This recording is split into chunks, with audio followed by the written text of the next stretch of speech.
In this demo, we're going to run through how to set up and configure the Rubrik Teams connector, which is a small open source tool that I wrote, which builds on the new capability in Rubrik Security Cloud called webhooks, which basically takes a curated list of events and different severities and sends them through into a Teams channel as a formatted message, so operations teams can consume these events in real time.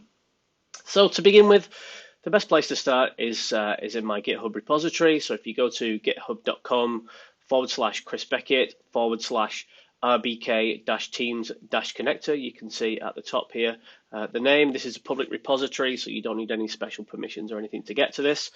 And this pretty much has everything that you need in order to actually set this up.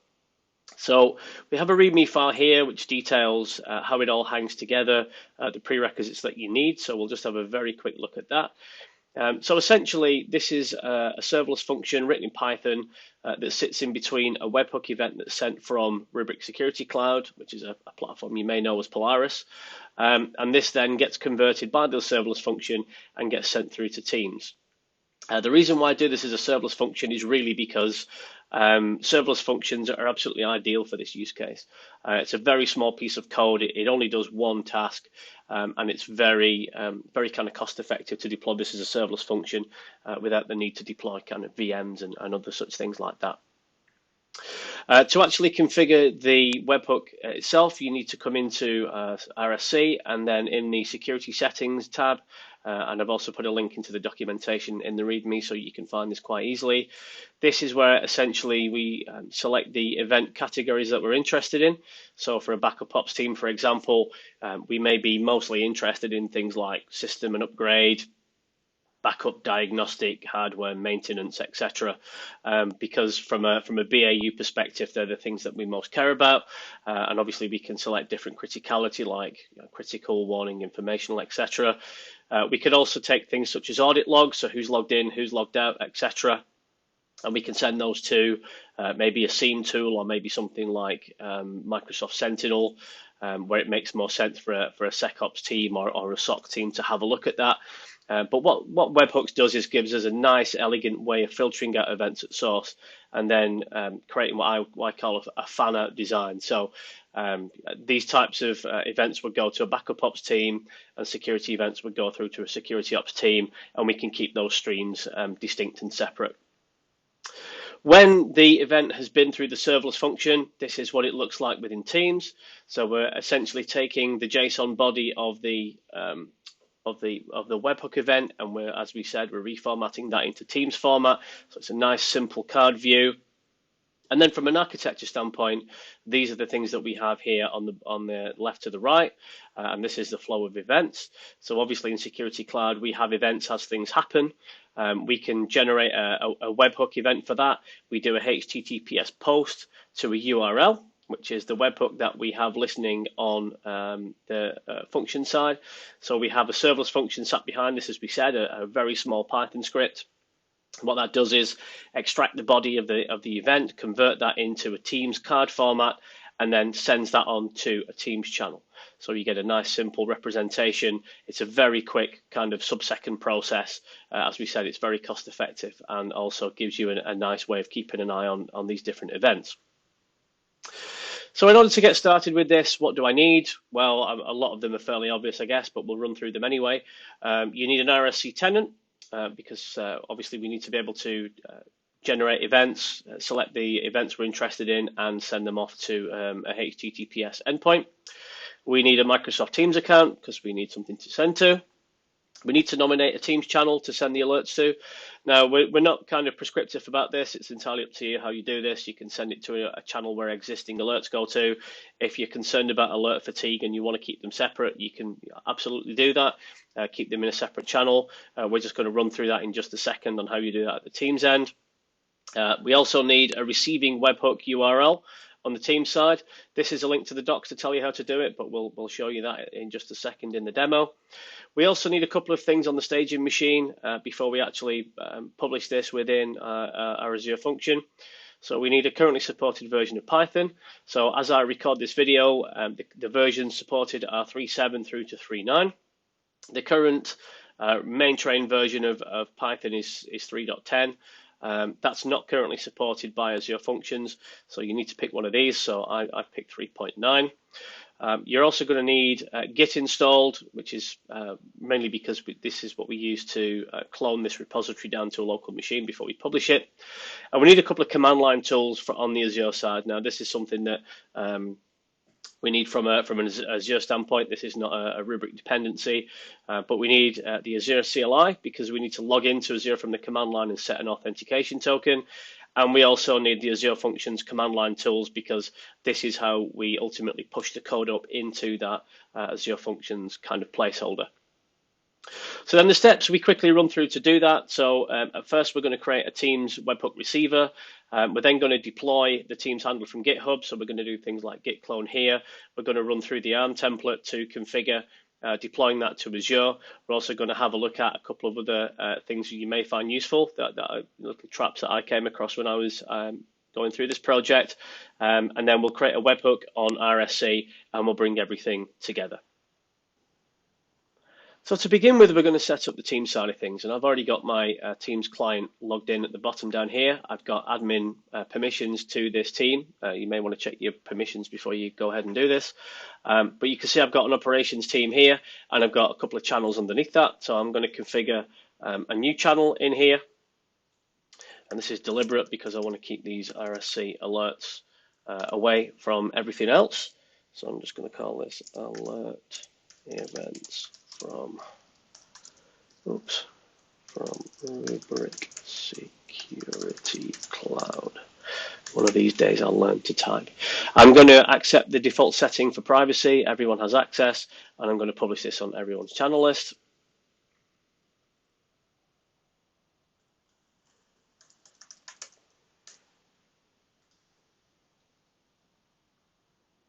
So that name is already taken. I'm just going to give it a slightly different one. So Rubrik Security Cloud Alerts. What I've got here is a nice blank canvas. So I can now bring in all kinds of different connectors into this different channel. We're not really here to talk about Teams that much. There's lots of other places you can do that. But I'm going to add in something here called a connector. So again, just click on the ellipsis button here at the side of the new channel I've created. Go to connectors.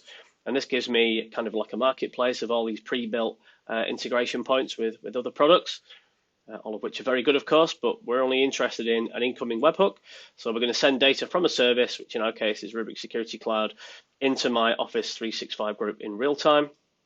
So hit configure, and then give this webhook a name. So if I call this RSC webhooks, for example, I can then upload an image and change the default. So this is the actual webhooks icon. But I can change that to the Rubrik logo, or maybe the Backup Ops team logo if you have one, or whatever. Doesn't really matter. Click on create. And what that's then going to do is, once it's added in this webhook, it's going to generate a URL from you. Now, this is important because I'm going to need this when I actually fill out the ARM template and I actually deploy it. So I can copy to the clipboard now. I can come back and get this later. This is not like a one-shot deal. I can come back and get this URL anytime I want. So I can copy that to the clipboard and then click on done. And then from a Teams point of view, that's really all I need to do. I can double check that it's actually configured if I want. So click on manage configured. And then look at this, and you can see it's still here. So this is where we would come back and get the URL when we need that, when we step through the deployment wizard, the ARM template. But from a Teams point of view, everything's good to go at this point.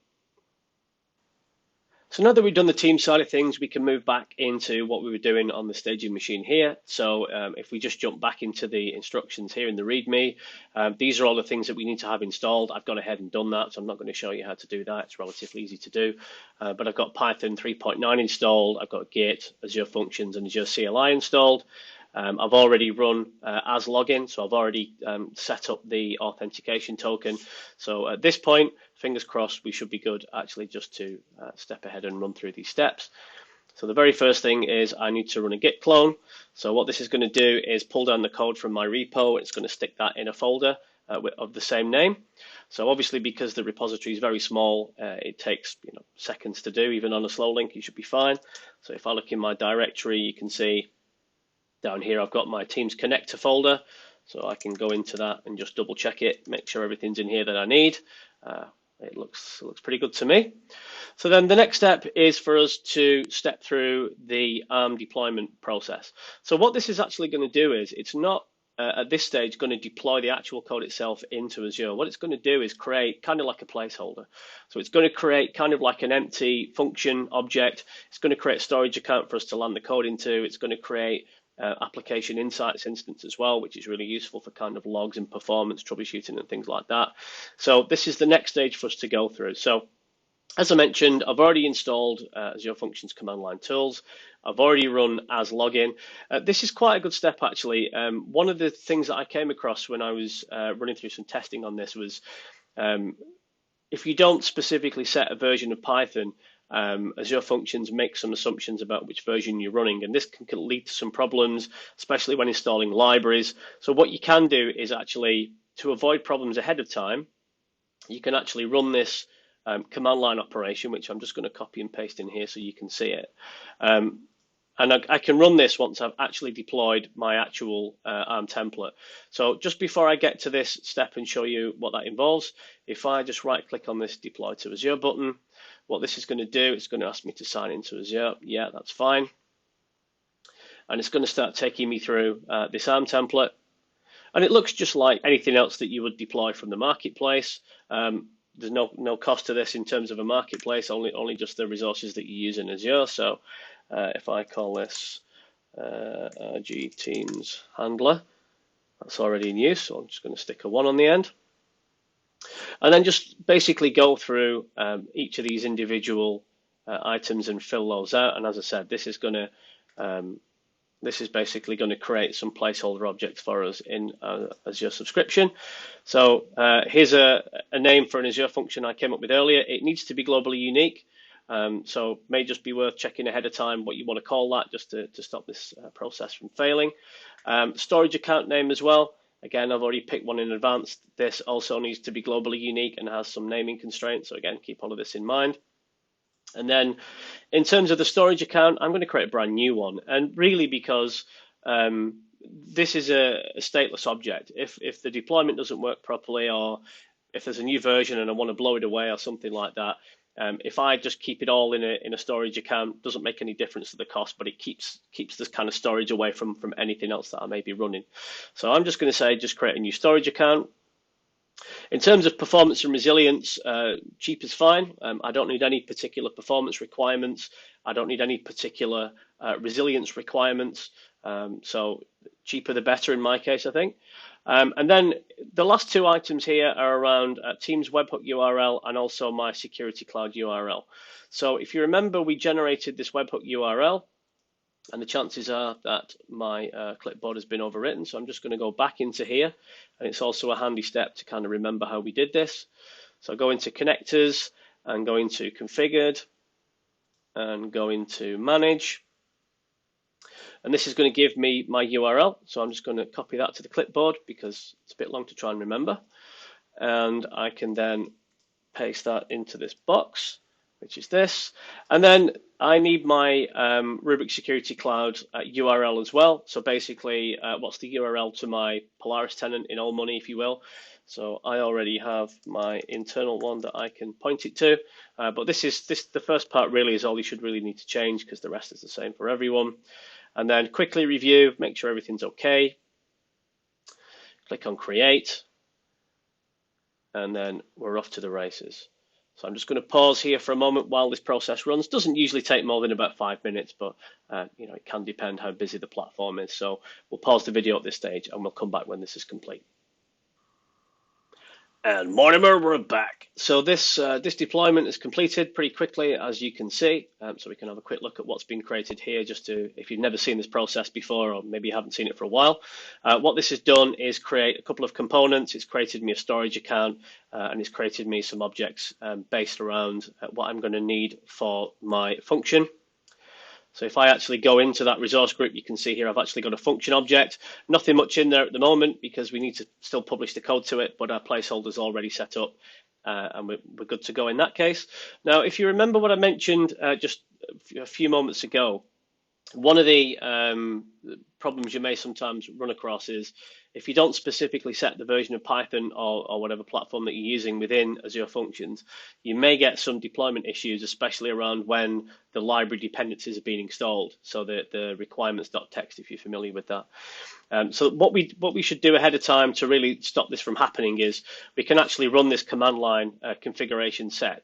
So I just need to go back and change a couple of these names. So for example, I've got a function name set here. So if I just quickly change this to what my function's actually called, which is Beckett handler, and then the resource group name itself. So if I go back and just amend this,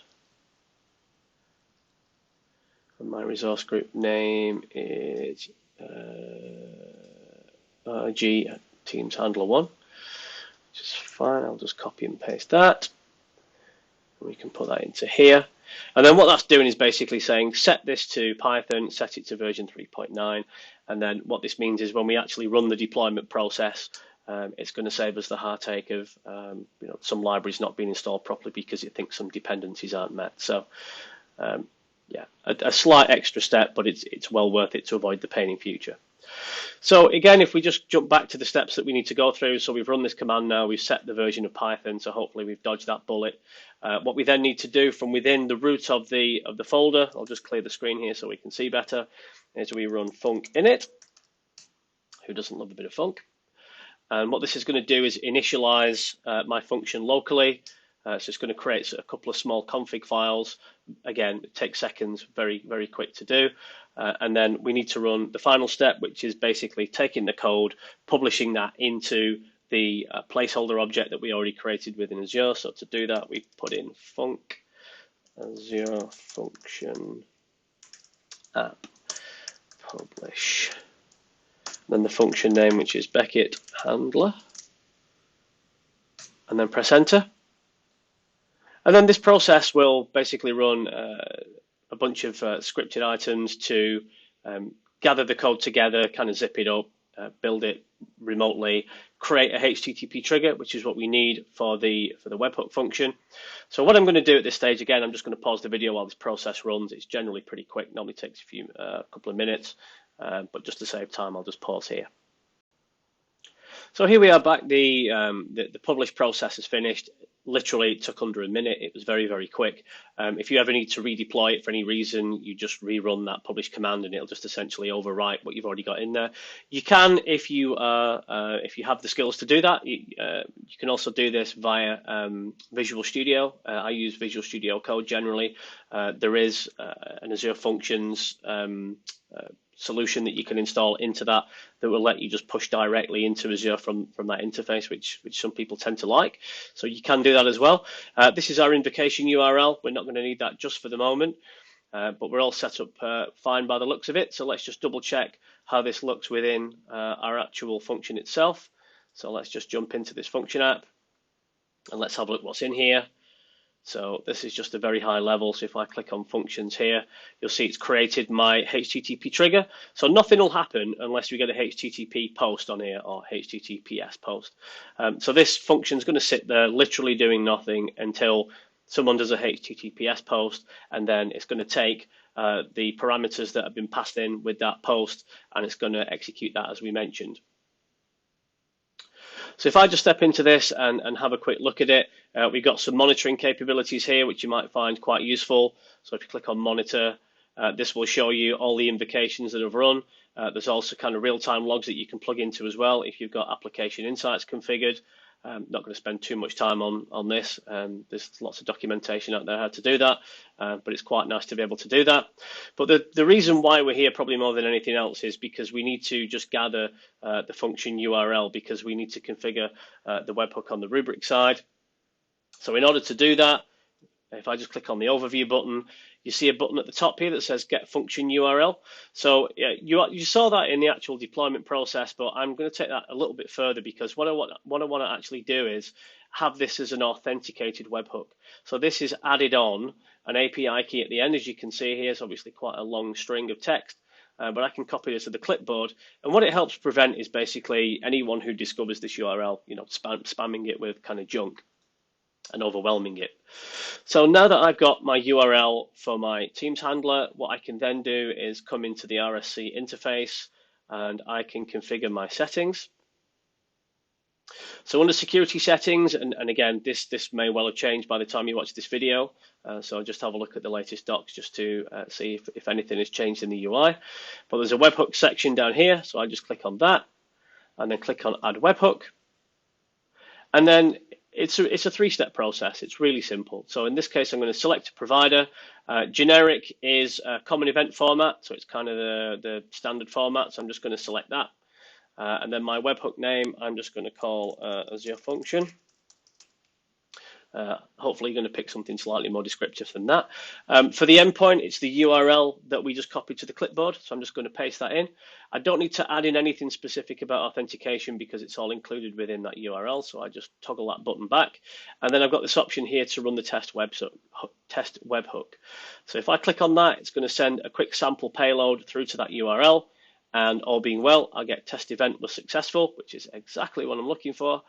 And then if I click on next, I can then select the events that I care about. So we actually set up this this connector into an events channel. So if we just pretend that kind of BAU operations are coming into here, I'm going to select, for example, backup and configuration, diagnostic, hardware, index, system upgrade, others, or maybe maintenance as well. So these are kinds of BAU type events that I care about. Audit logs, not really a BAU thing. That's more for the SOC guys for another webhook, I guess. I'm going to select critical and warning, really just to make sure I'm getting some events through in a timely manner. Obviously, once you've observed the type of events you get through, you may wish just to turn the dial down a little bit. If you wanted to do that, obviously you can maybe uncheck warning, but I'm just going to leave it like that and then click on save. And then that's it. That's all I need to do. So I just need to basically sit back now, go into my Teams client, and then wait for these events to come through. And if I look, I'm already getting the test event come through that we already had. So I'm just going to pause the video here. I'm just going to wait for a few events to come through, and then we'll double check it, and then we're done. So we waited a few minutes and we've already got some events coming through. So you can see a few of them starting to appear in here now. So as far as we can see, this is working really well. This is exactly what we wanted. And now that we've configured it, there's really nothing else to do apart from just consume these events and act on them as we need to. So you can see this is how we've taken the event findings from within Security Cloud and been able to show these. If you need to look at the latest events, you can just click on this button. This is going to take me straight through to my Security Cloud tenant. If you remember, we typed in that URL as part of the ARM template. This gets stored in an environment variable, which means we can just jump in here and we can see what's going on in here. So pretty straightforward, I think you'll agree, extremely powerful. Hope you enjoyed the demo and hope you enjoyed the tool.